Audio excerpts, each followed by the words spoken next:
What up, guys? We are here going to do a reaction video. We are going to react to either something scary, something scary, something funny, or something just straight up hilarious. Okay, so apparently, today we are going to react to something. Oh, spin the wheel.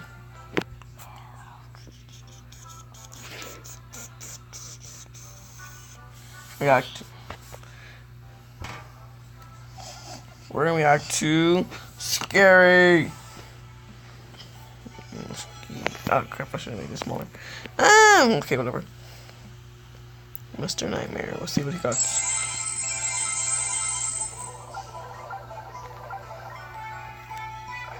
I watched one of these. I think I watched this. Wait, should I?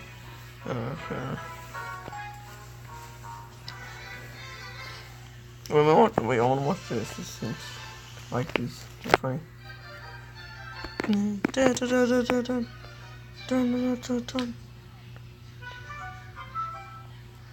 What is this? I'm not. Oh.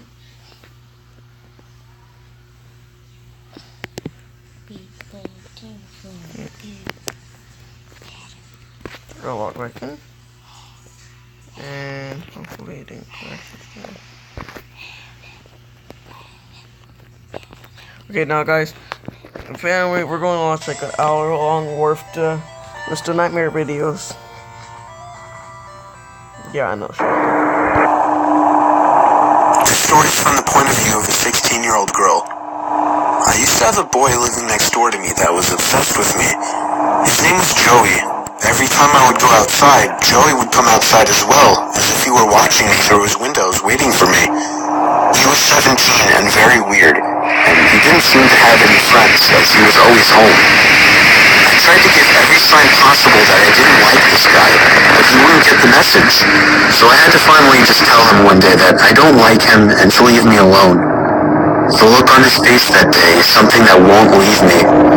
It was the kind of angry look a toddler gives their parents when they can't have a toy. Coming from a 17-year-old, that's much more disturbing. Wait, no.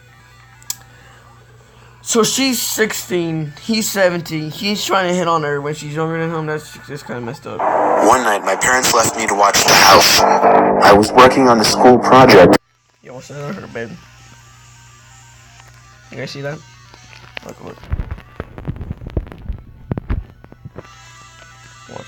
I can't have a toy. Coming from a 17-year-old, that's much more disturbing. One night, my parents left me to watch the house. I was working on a school project when I felt my bed shift a little bit. I looked under my bed. I screamed as I saw Joey laying under my bed. I ran away while he tried to crawl out from under my bed. I ran to his house and rang the bell at least 10 times, telling his parents about it when they opened the door. Joey never came out of my house, so I called the police. His parents begged me not to, but I ignored them. The police found him still in my room and arrested him. Apparently, he admitted this wasn't the first time he had hid under my bed. They also found pictures of me scattered across his room. The most disturbing one was of me sleeping, and it was taken from inside my room.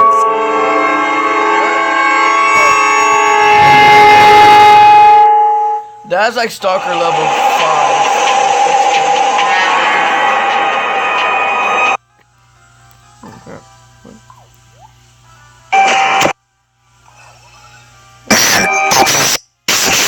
Oh, I messed up, guys.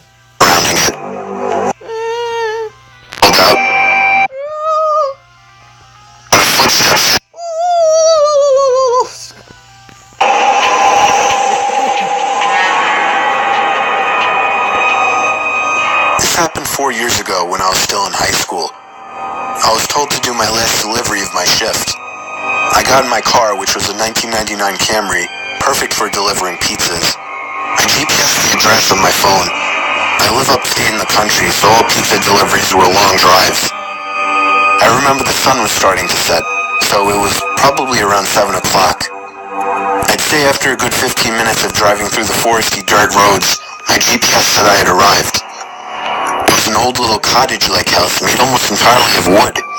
It was sitting all by itself in the middle of absolutely nothing but forest. The lawn was completely unkept, as the grass was almost at knee height. I was used to this kind of thing, so I didn't think much of it. I took the pizza to the front door. There was no doorbell, so I knocked loudly on the door. Within 10 seconds, I heard the sound of footsteps hitting wood on the inside of the house. The footsteps made it to the door and stopped. I started to feel uneasy. I got the feeling that I was being watched. And that's when I noticed there was a peephole in the door. "It's the pizza guy," I called out. I heard a low, harsh-sounding voice on the other side of the door, telling me to bring the pizza out back. I didn't like the idea of going back there. Something didn't seem right. "Are you sure, sir?" I called out. He didn't answer my question. The sound of footsteps didn't move away from the door, so I had the feeling he was still watching me. I almost found myself walking back to my car, but I decided I didn't want any trouble with my boss. The last time I brought a pizza back, he gave me attitude, so I reluctantly walked through the uncut grass and around the small house to the back. I remember there was a shed and a little patio back there. In the patio, there was a table with 4 chairs surrounding it. In one of the chairs, facing away from me, I saw the head of somebody sitting in the seat. I began walking over and said, "Excuse me," but the person didn't even move an inch. "Excuse me," I said again louder. Then from behind me, I heard, "Over here." I turned around to see a man poking his head out from the corner of the house, looking at me with a crazed smile. "Come over here, I want to show you something." I freaked out, turned around and ran around the house in the opposite direction, back to my car, for some reason still holding the pizza. I got in my car, started it, and got away from there. On my way back to the pizzeria, I pulled over to the side of the road and called the police. Eventually, I was informed that there was no sign of anybody having been in that house for a long time. I quit my delivery job a few days after that. I have no idea what would have happened to me had I gone up to that man. But to this day, I still wish I had just turned my head to see who or what was sitting in that patio chair.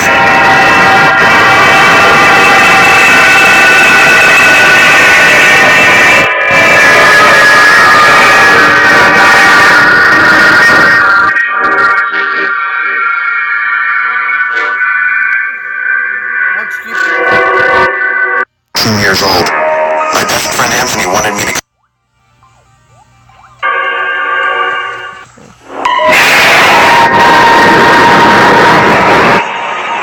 This happened when I was 15 years old.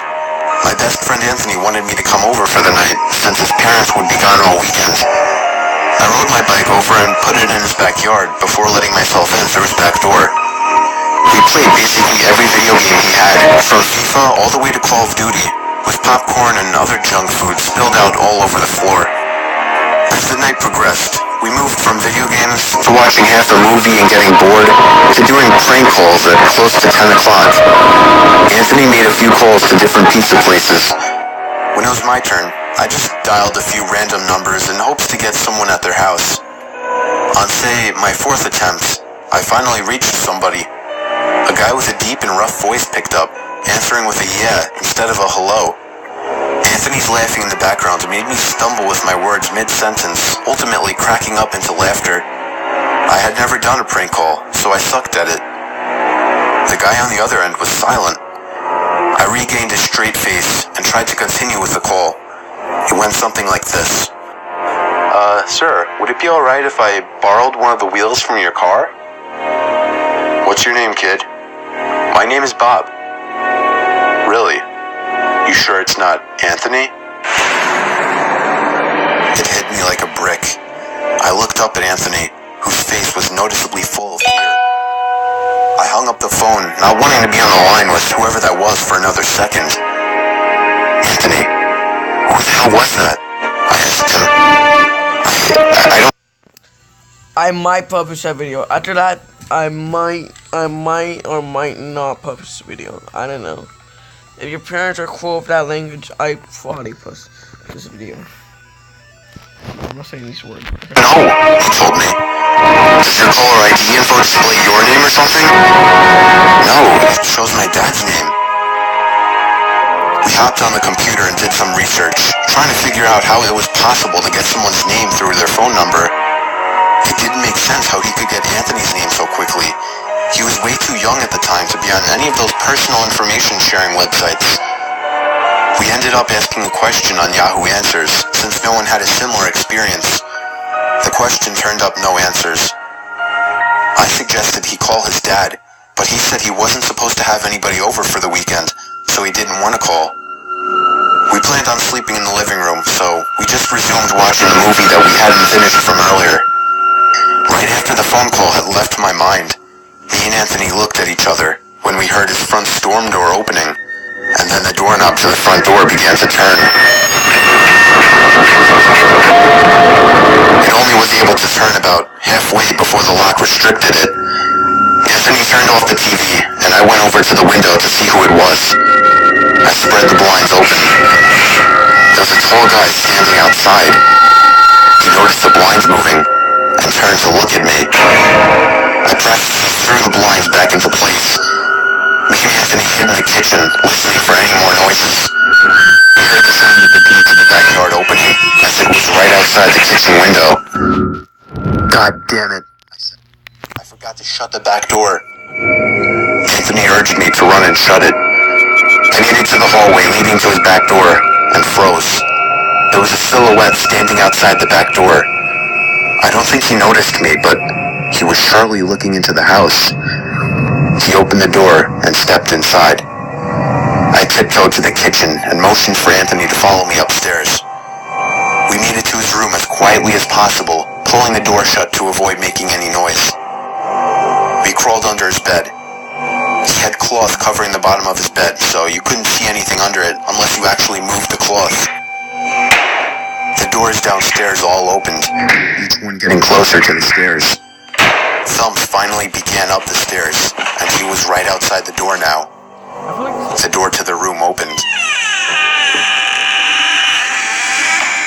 I could hear Anthony's breathing. It was too loud. Footsteps moved over to the closet, and then the closet opened. I could hear the coat hangers being slid around as the fabric of the jackets and coats rubbed against each other. Footsteps moved over to the bed and stopped. I felt like my heart was about to explode out of my chest. Anthony's breathing was too loud. I had to cover his mouth with my hand. Nothing but silence in the room now. We laid still for so long, I almost thought he wasn't even in the room anymore. I moved my hand away from Anthony's mouth and whispered in his ear, "You think we can make a run for it?" He was about to answer when the most disturbing, memory-haunting scream I'd ever heard filled my ears as Anthony was seemingly dragged out from under the bed. I crawled out and saw him struggling with the man. I desperately looked around for anything to use as a weapon.